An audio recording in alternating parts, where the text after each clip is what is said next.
Hello everyone, তোমরা সবাই কেমন আছো? আশা করি সবাই খুব ভালো আছো আর আমিও খুব ভালো আছি। আজকে হলো আমার 9 মান্থের ডে 11।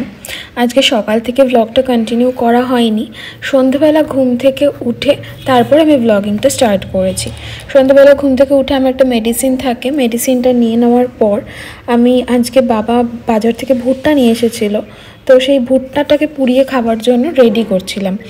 আর সন্ধ্যেবেলাতে ওর যে টিফিন থাকে ইভিনিং স্ন্যাক্স, সেটা দিয়ে দিয়েছি আমি ওকে। ও এখন কাজ করছে আর আমি সেই ফাঁকে আমি ভুট্টাটাকে পুড়িয়ে রেডি করে নিচ্ছি খাবারের জন্য।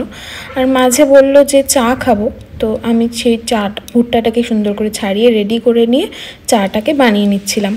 তারপরে মা বাবা সবাইকে চা দিলাম আর তারপর আমি আর ও দুজনে মিলে চাটাকে খেয়ে দেন চলে এলাম ভুট্টা পোড়ানোর কাজে। এর আগে আমি কখনো এক্সপিরিয়েন্স নই এই কাজটাতে, তাও ভয় লাগছিল। ফাইনালি ভুট্টাটা খুব সুন্দরভাবে পুড়েছিল আর তারপর ভুট্টার সাথে সুন্দর করে লেবু আর লবণ মাখিয়ে ইয়ামি ভুট্টাটাই ছিল আমার সন্ধেবেলার টিফিন।